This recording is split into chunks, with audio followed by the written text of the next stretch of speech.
Hi everyone, welcome to Two Beards in a Pod. My name is Nick. My name is Dan. And as usual, Ronnie would be here, but He sucks. he doesn't suck. You leave Ronnie alone, alright? Ronnie is funny. You leave Ronnie alone. Okay. Ronnie, I hope you're watching. I'm just kidding. I like Ronnie. Okay. Today we skip our introductions. We don't do anything about Susan. I'm sorry, Susan. Sorry, Mom. Just kidding. You just did it anyway, so I mean, you might as well get it in there. Just to Hi, our Mom. number one fan. Hi, Mom. Thanks, Mom. Oh boy, isn't it funny how every show has to start for us? Pretty much. And also, as always, like We don't plan anything. Like I asked you 3 times, what's your intro gonna be, and you never actually answered me. Well, so here we go. We're making an intro now. Dumbass. Doing it live. Doing a bit. Doing a bit. Thank you to Spark Creative, of course, our home company. Do we really though? Hey, listen. You wouldn't have this mic. You wouldn't have this little setup that we have. We wouldn't have anything right now. You would just be, working for your dad. You'd just be a small town girl living in a lonely world. Is it really that much different from what I'm doing right now? Well, at least this is what we kind of have fun doing, I guess. Kinda. Oh, yeah. Debatable. Today's question comes from someone actually from on Facebook. I apologize, I forget who it was, but I'm Pretty going to sure ask it was you. my friend Ryan. It's from Ryan. Yeah, Ryan. Is a hot dog actually a sandwich? Well, definition of a sandwich is stuffed between inside of a roll or between 2 pieces of bread, and part of me wants to say no because I don't consider it a sandwich. But if you went with the criteria for a sandwich, like Wawa subs are built like that. Like it's made like a book and then they fold it up and put it on its side. But We're getting way too in detail about this. I don't think a hot dog's a sandwich. Well, I mean, hey, I really don't care for hot dogs, so I don't either. not my. If I have a choice, I don't pick a hot dog. I just don't like them. I just don't like the hot dog. It's all bad. It's a little over sexualized for me. Although ironically, I like Spam a lot. Fake freaking canned meat I also like Scrapple. that you slice. I like Scrapple too. You're an interesting breed to say the very least. Well, my family's from Pennsylvania, so So that's part of it. let's switch gears here a little bit. What do you say? So you had some topic that you wanted to introduce this week, I wanted to talk a little bit about streaming services, and how they're going to become more overrated than cable. probably their role in media and our media consumption today, and back 5 years ago. I don't know when Netflix started. Well, we can figure that out right now. It's Actually, I think it was 2008 was when they started doing the DVD to home, right? Where they started mailing the actual DVDs to your house. yeah, they started doing that, and it became streaming, and it was cool because it was like probably the first thing to start doing that, really, and you could pick almost anything you wanted to watch, and fast forward to now, you really have to look through a bunch of just random shit to find something you half agree with to watch.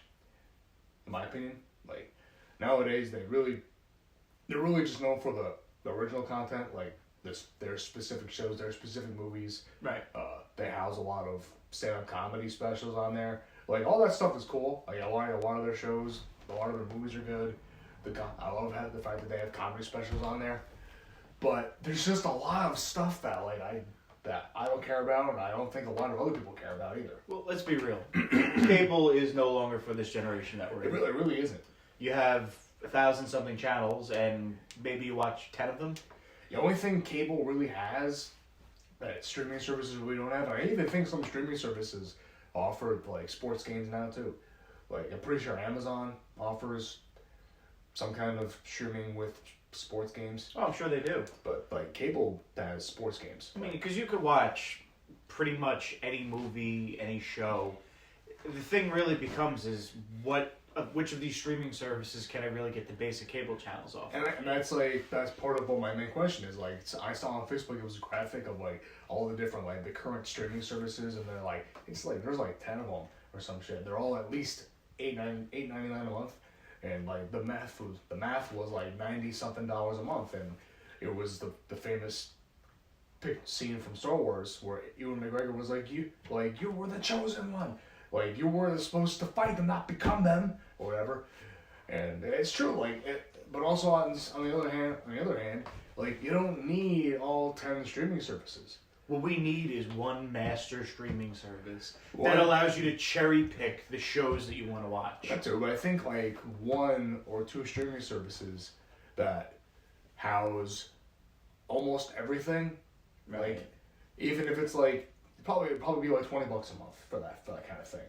But if you could get that and like pay $40 a month instead of whatever the hell you're paying for cable now, which is probably twice, 2.5, 3 times as much as that. Like, and plus, yeah, people who are like, well, we can't afford all these. You shouldn't have to buy. You don't need to buy all of them. Like, it's just not feasible or necessary. What if instead of subscribing to a service like how you have to do now? Yeah. Because you can name it. There's the Amazon streaming services. There's Netflix. There's HBO. There's Disney Stars, Plus. There's There's HBO Go. There's Stars. All of those.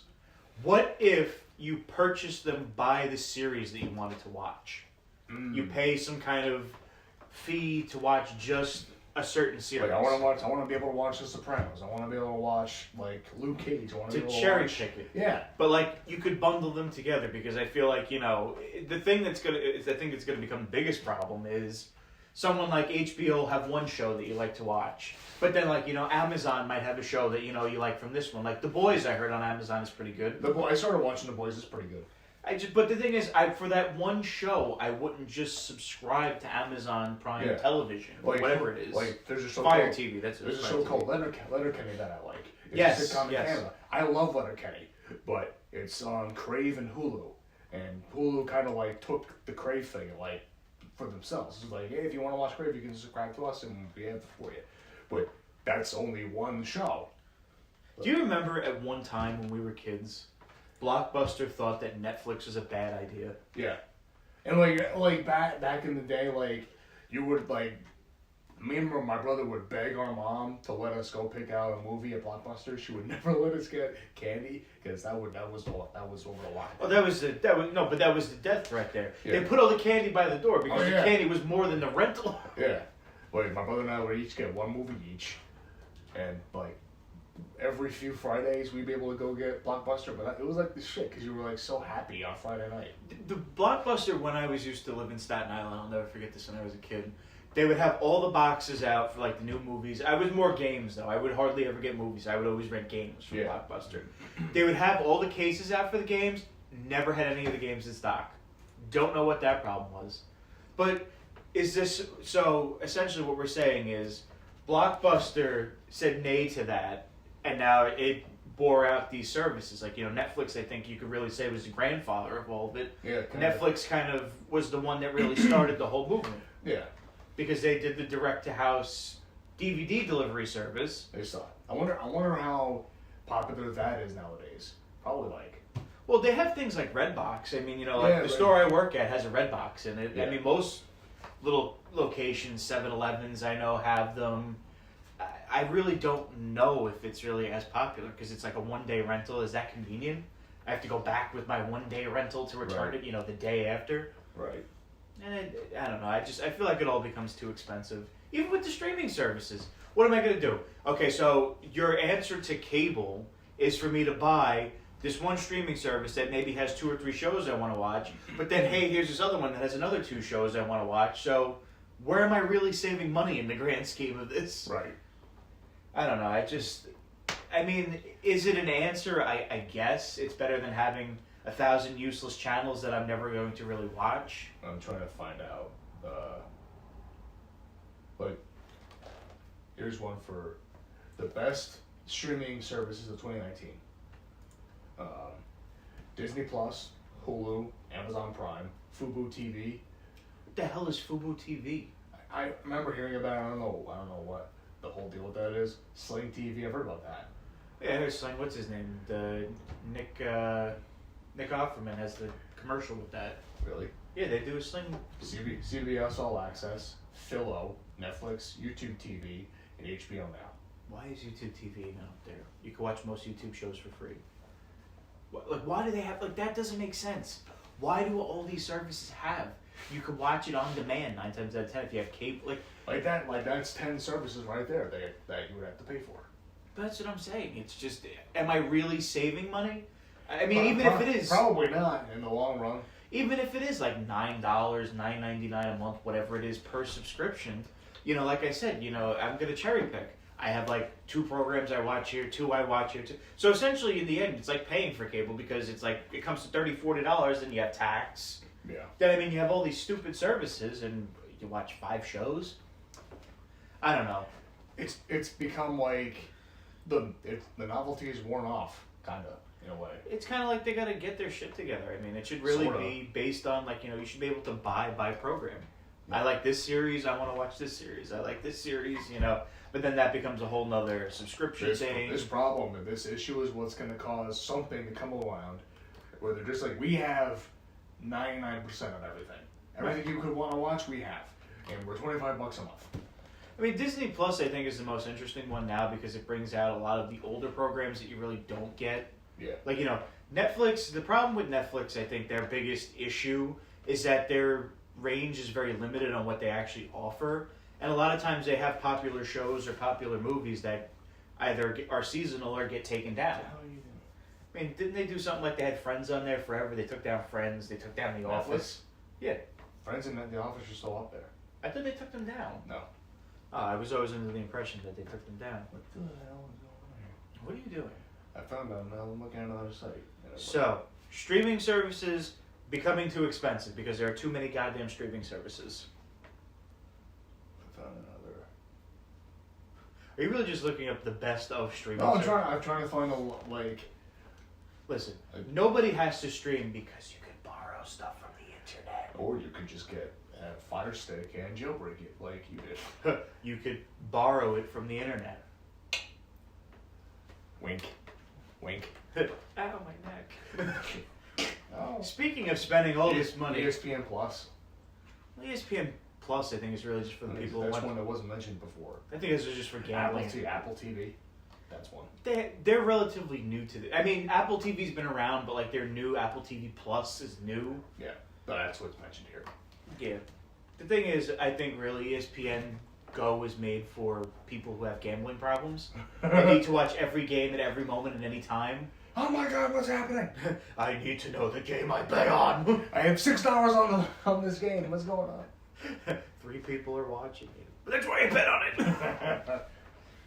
Well, so speaking of spending all this kind of money on streaming, I think I wanted to roll our next conversation to a little more of an interesting topic here. Dan, what's it like always being broke? Oh, it's fun. It's a constant feeling in your stomach of, the hell am I going to do? Have you ever borrowed money to pay back money that you borrowed and then thus ending up owing yourself money? So then you have to pay back the borrowed money which you borrowed from yourself in the beginning? I played the 5th. Dan has to borrow money from his dad for lunch every day. Damn it. He bullied. See, the fun fact about this all is, I don't know if I think we've kind of talked about this in some of our episodes, but Dan works with his dad. He works with George. I've only covered that the first 4 episodes of this podcast. Okay, well, we've got out the message that you work with your father. Yes. He basically works in a place where it's pretty much just you, your dad, his partner, right? Well, the way the business works is, my dad's the president and the owner of the business, so he runs the admin side of things. He's out doing stuff for the majority of the day, and then he comes in the office and does the designing and the estimating and the pricing and stuff for the business. He works very long days. My shift, I go in from 7 to 3:30, like labor hours, but I work at the office. My job is I do whatever my dad tells me to do. So the point I was trying to get here is Dan's a pretty big kid. His dad's kind of tall and lanky. Because of his size and structure, Dan actually has to hold his dad accountable for his lunch. He picks him up and shakes him down every day for lunch money. Where's the money, bitch? Where's it at today? Alright, he's like, oh man, I'll get back to you next week. Next week! And then suddenly, Dan doesn't have a paycheck at the end of the week and wonders why. Damn it. Do you have any interesting broke stories, Dan? Off the top of my head, not really. When when you look at your balance at some point in the week, you realize that you either have no money or withdrew to, or it's you're overdrawn. You're like, the hell even happened? I just teach you to look at your balance more. Yeah, I was talking to you about that. I think you need to start checking your balance just a I'm just little bit more. I'm just scared of what the number's gonna be. He's afraid of the balance. Meanwhile, the overdrafts are what's killing. Damn it! This is only the one time. There've been a few times. Looked at my account. Listen, my mom listens to this. Shut the fuck up. He's beating me up. You see this? My mom doesn't need to know about my finance issues. They're not finance issues. This is something that everyone that goes to college faces nowadays. I mean, come on. College, we're out of college. Yeah, well, but we're still paying for it. You notice all them fabulous jobs that we've had lined up for us that they always promise you after you get out of school, right? You know, let's not open that can of worms again.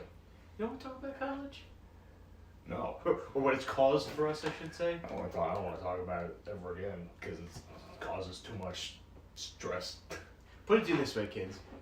If you want to go into a trade, go into that trade. If you want to go to college, make sure you have a plan.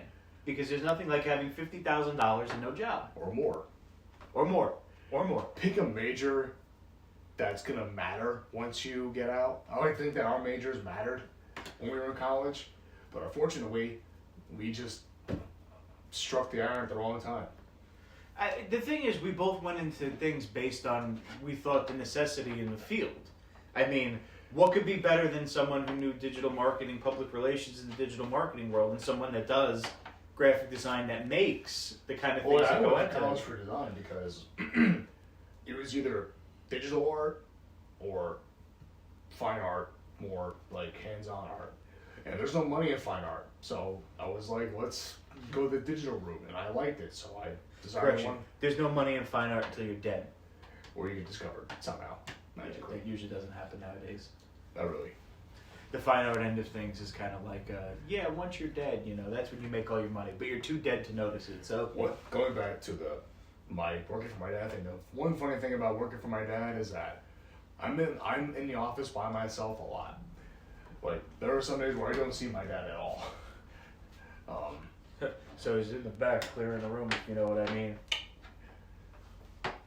I have various tasks and responsibilities I have to do in the office, but I'm by myself a lot because his partner Joe is the foreman for the field, and he does all kinds of stuff outside on jobs and stuff, and he's got a crew of 2 other guys that go on different jobs all the time and do the work there. So we're all pretty much doing all kinds of stuff every day. Okay. There was something else that I mentioned that you wanted to talk about in the show. There was another topic that you said you wanted to discuss. I don't think I did. Maybe you did. Well, we said we wanted to talk about streaming. We want to talk about being broke, because obviously streaming leads you to being broke, because you have to pay for 9 different services to watch 4 different programs. The madness. So, here's a question for you. Okay. Do you think that the generation before us, which is typically known as either Generation X, I would say it's more Generation X. It's Gen X. Do you think that they solely destroyed the financial structure of what we are currently living in today? I don't think that. Maybe the very late part where our parents were born, the mid 60s, but the baby boomers are what really did it all. You think so? Is this an okay boomer moment here? Okay, boomer. The thing I think really is you got to look at the facts. When our parents were growing up, they paid a few thousand to go to college. Well, it's like when baby boomers went to college, it was really cheap, and the jobs were easy to get. And I'm not you can't really pin the whole we're screwed because they're screwing us. It's just like a product of the environment. Our currency was worth more back when baby boomers were younger, and they got jobs easily, and they all started businesses easily, and we're trying to get jobs in the baby boomers economy now. They're all the business owners. They're the business owners. They're the ones that are gonna hire us. Some businesses have businesses like my dad my dad's who are run by a late Gen X, but the late baby boomers and the early Gen Xers are the ones that are have the economy right now that worry about. Like, and we're trying to get in there to get jobs, and the fact that businesses want experience, like they want us to have 5 years of experience without having experience. What it seems like. Right. I mean, when I go apply for a job for a graphic designer online, the requirements are more often than not at least 3 years of experience. Have both eyes open and be breathing. Meanwhile, we're both over here like, oh, we'll get a degree and we'll have a portfolio and we'll see what happens. When nowadays, that's really not an option. Just the thing that I don't understand with the whole issue of, obviously the job market that we've kind of been growing into and accustomed with now. They say that you don't need any experience, or they say that you need little experience where it's all mostly learned on the job. You go into the interview, you explain to them what they know, and they sound pretty positive. I mean, I guess the idea is they can't be like, oh yeah, this motherfucker sucked, but yeah. The thing becomes is you make it sound all well and great, you talk all these things over, but then they'll be the ones that'll email you or call you back. 9 times out of 10 you don't get either. Yeah. And they'll say that, oh, well, we hired someone that seemed more experienced for the job. So what's entry level if I had to have experience entry going into level it? Nowadays is internship. Like, you get hired for nothing, you do a few hours a week, you get experience that way, and then they might hire you for middle teens, $20 an hour to do the job because you have a little experience, because you have some experience doing it like early on. Like entry level is not graduate; it's middle of college internship. Right. I'm convinced at this point. Well, the thing that I don't understand about it all is, especially when we were still in school, Yeah. most of the things that you would see internship-wise were unpaid, or it was like very limited hours. The thing is, I don't know if the structure for you was different. Maybe when you were in school, maybe your payments were a little bit different than how I was, but when I was in school, I was already paying for my cell phone and my car. So the thing was, I had a job when I was in school, going into school, and before I even got into college. My situation was a bit more fortunate and luckier than you were, I guess. Fortunate. Well, my dad's business pays for my family's cell phones. I had to pay for my car because we bought it for my grandmother, and I didn't have a job because I didn't really need to have money. I had a summer job, but I used that money during the semesters to pay for whatever I had to pay for. But that was just it though. If I were to break stride with the job I had, to either work an unpaid internship or to be making less money, you'd put yourself in a hole. Exactly. So it's damned if you do, damned if you don't. One thing I want to say about baby boomers is this will be a little bit harsh, but you all need to get in touch with the rest of the world. Saying you don't like technology, I don't like using email. It's not acceptable, really. I'm just gonna say it's not acceptable. The world is becoming digital. Email's pretty much obsolete at this point. I mean, but it's at least more of a way of the world than Is it really obsolete? You think? Not that it's obsolete, but they're kind of. It's not. In the older framed generation businesses, if they know how to do email, it's I figured it out. I could send electronic emails. It's whoa. Well, they don't claim they don't like technology. They don't want to use technology. They don't like using email. They peck at the keyboards when they use it because they don't know what the hell they're doing because they don't know how to type. That's a table poker. Just they all bitch about how technology sucks, and it's well, maybe if you learn how to use it and use it properly, it wouldn't suck as bad because you would know how to use it.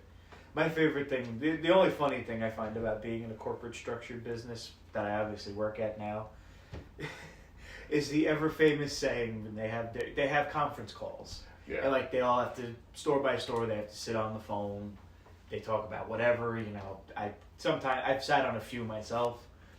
The best part is in the end when you go, wow, that whole call could have really just been a text message. Or even an email. I guess if you really want to go there, we could say it could be an email. Yeah. I just think the funniest part about, I don't know about baby boomers so much, more so as Gen X people, and I don't know if you've had this experience with your father, maybe it's a little bit different. I had a conversation with my dad the other day. Well, I was going to actually throw out boy. I was throwing out the recycle the other day, and we had this old like fiber optic snowman that used to be in my living room because we were going through some of the older decorations, and the cable on it broke. Like it split from the thing, so you can't plug it in anymore. Yeah. So I was taking it with me to throw out with the rest of the recycle stuff because it's electronic, so you can recycle it. So my mom goes, "Oh, just take it, whatever, it's garbage." My dad's like, "Oh, well, should we try to get it fixed?" I said, "Why?" I said, "It's like $20." "Oh, I thought it was like $80." $80, it's like a cheap little something you get at like Big Lots or something like that, Right. But see, something like that, it's the sense of like, they think it's like, oh, it's this exorbitant amount of money because of what it is. They'll think that's like, whoa. But then they'll go grocery shopping, buy the basic stuff.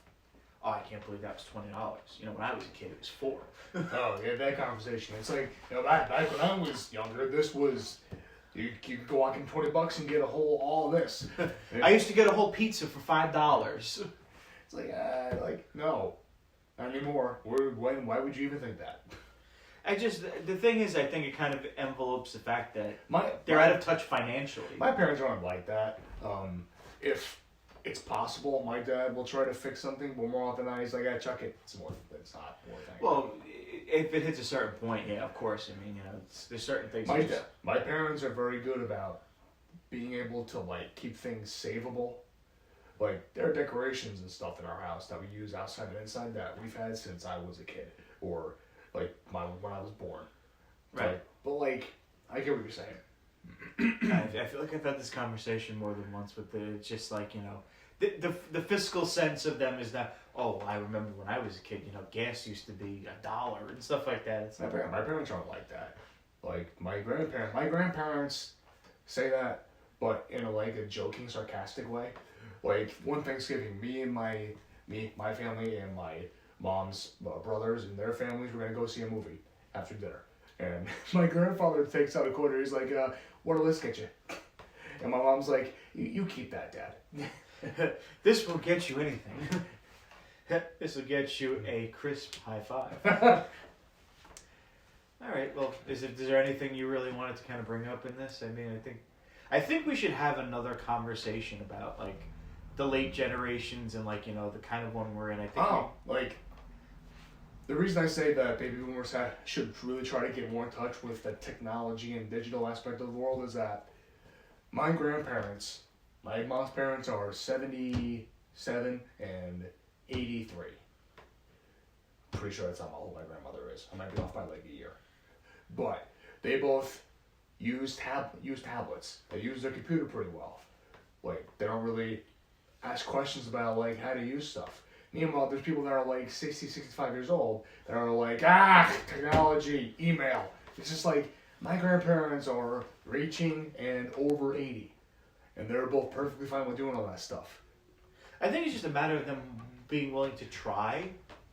Because I know a lot of people younger than that are like, I broke something. They did something on a phone. It's, I broke it. I can't use it. It's like, you just have to press back. I know. It's like something like one thing goes wrong. It's like, oh my god! Like, throw it out. It's done. I can't use it anymore. Like, I'm sorry, Mom, but my mom is famous for doing that. If she's using her laptop or phone and something goes wrong, she'll be like, oh my god, what happened? What are we supposed to do? Oh my god, Thomas Daniel, help me please. And we're just like, put the fire out. Put the fire out. We're just like, or we're both like, okay, that's it. Done. It's fixed. Now, I don't mind doing things for people or helping them learn how to do it or assisting them, but you have to learn how to operate the technology that you have. Oh, absolutely. And I think that what's ironic is I think the GI generation and the silent generation are more susceptible to trying to understand technology because they're just like, well, this is how it is now. As opposed to baby boomer and early Gen X who were just like, It was all handed to me when I was a kid. I don't understand any of this. Or my grandparents using tablets and my mom and our parents are just like, how do you turn the TV on? Is this plugged in? I don't know how any of this works. Change the channel when it would have something happen. There's a touch screen? You could actually touch this? Yes. Where's the remote? Oh, down my ass. Oh, okay. Well, it's just like fix the back button. The best ones, I think, by far was when they think that the house phone is actually the remote. You pick up the remote. Wait a minute. Really? Oh, my dad's done it before. Really? Picked up the remote. Well, from my perspective, our house phone hasn't been an actual phone in a long time because my parents cut the cord with that. We don't have a landline anymore. I kind of go back and forth about it because if you have the home phone, the hardwired home phone, yeah. God forbid in the event of an emergency, like, a storm or something knocks the power out, you still have a dedicated house phone. Like, also, if you don't, I don't know the last time my parents actually used the landline, so, that's just money you could save. It's true. But then a lot of times if you go to any of these companies now, it's part of a bundle, and if you don't have something like a home phone, it's astronomically more money. Bastards. Somehow, Isn't some that funny how you have one less thing, but it's more money? Somehow, some way, they seem to work it out for you. If you don't want all these 4 things, if you want the 2 things, it's going to be twice as much as the 4 things would be if you bought all the 4 things. But if you have the 4 things, it's just as much as the 2 things. How does this work? I don't get this. I'm feeling attacked. I don't know what's going on, but I don't like it. I don't like any of this. Is this some kind of microaggression? Yes. I don't like this. I feel very uncomfortable. I feel triggered, and for me, it's just very upsetting. I'm being very microaggressed on right now. I need a safe space. I'm very uncomfortable. Is Obama still the president? Not the big boomers and Gen X we're talking about. That's not what they're asking. No. No, we kind of jumped from boomers to what is that, Gen Z kind of like? That would be late Gen X, half of our generation. I don't know, I feel like it's even further because now all these kids now think they can get what the hell they want whenever the hell they want. We're straying away from the topic here. Well, no, I mean, it's relevant to what we're talking about. I do think we need to have an actual big roundtable discussion about generations. Yes. About the whole I guess. guess. Boomers are between the early 40s and the mid 60s. Right. 64 is the cutoff for boomer. Right. That's when my comes Gen X. parents were born in 65. They are the very first year of Gen X. Technically speaking, my dad makes the cut for a boomer because he's 63. Really? Oh, he's a boomer then. But it's by the cusp of Your dad is boomery though. I'll say that. Your dad's boomery. He's got the boomer talk. Every time I come over to your house, every time he has a conversation with me, I'm just like, dude, how old are you? He's got the boomer talk. You probably have to go, okay, boomer. If you want to come back to my house, Hey, how do you scare a baby boomer? An email with an PDF attachment. Oh shoot. That just ruined their whole day. People just had nightmares about that, thanks. My aunts and uncles who are Gen X are like that too. It's just technology back. So next week, we're going to have our Friendsgiving episode. Yes. Hopefully we'll have more than just us on that episode. Hopefully, please God. I mean, I have to talk to this guy again for another week. I can only imagine how that's going to go. I need a whole week to recover from this bullshit. We're just shaking our chairs I can't take it anymore. But December, we have some exciting ideas. Now we're going to have a generation discussion at some point. And we have the Santa meets Santa. You really gonna whip that out right now? They're gonna make it a surprise.